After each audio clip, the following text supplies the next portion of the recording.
Hello po mga idol. Gagawa tayo ngayon ng 1 kilong panggawa ng bibingka.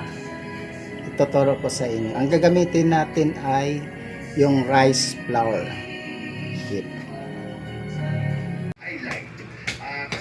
Okay, gagawin na natin yung bibingka, 1 kilo. Itong ano na to, rice flour na to, hinalo na natin to ng coconut milk. Pero dadagdagan pa natin, lagyan natin ng tunaw na harina, margarine.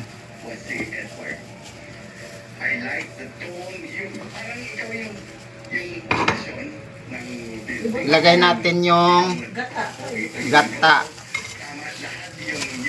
Gata pa kasi kanina, hindi yun pure eh.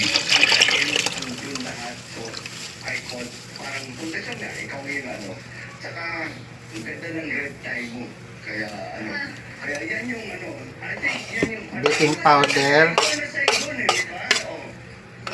asin, yes, paasukal.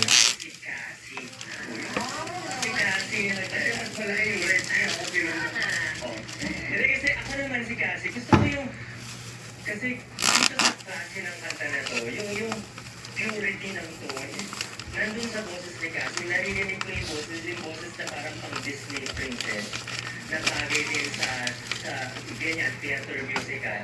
And somehow, yung boses na yun, kahit theater yung pinag-usapan tayo kanina, na may mga notes na Yan, 1 kilo, 3/4 lang na asukal.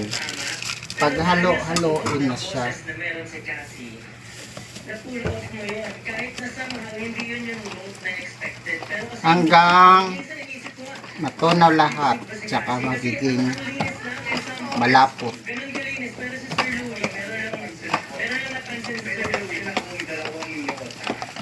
Ito yung bibingka. I think, hindi ka naman off. Pero, why do I say that hindi ka na off? Because you purposely chose to say those two notes in harmony and the ending. That should have been a minor harmony, a minor interval, but you made it parang major. So, first, akala ko mali. Pero, hindi, ginawa ko dalawang beses. That was your choice. So, it wasn't, hindi naman ako, hindi ka nawala sa tono. Because, akala ko sa'yo. Ito na yun, no. Pag ano na, ganito nakalapot, patubuin siya bago siya ilagay sa lagayan ng hulmahan para lutuin agad. Pero patubuin mo muna to bago lutuin, bago ilagay sa hulmahan. Ganyan lang bibingka. Ito na yung bibingka, ano na, tumubo na, yan na, nagbula-bula na. Pwede na natin ilagay sa lagayan. Ganyan lang, tapos iluto na sa oven. Para magiging ano. Ganyan lang po. Kailangan ilagay na. Hindi nyo dapat punuin sa ano niya, lagayan. Kasi tutubo pa yan eh. Ganun lang po siya. O, ganun lang.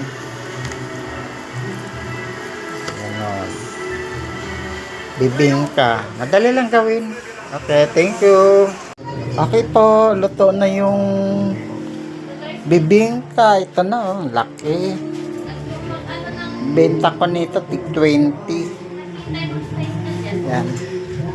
20. Tanaw yung bibingkang ginawa ko.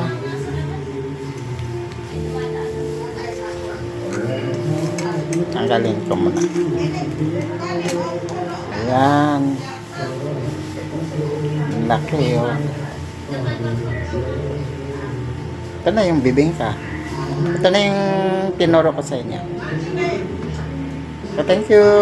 Bye-bye.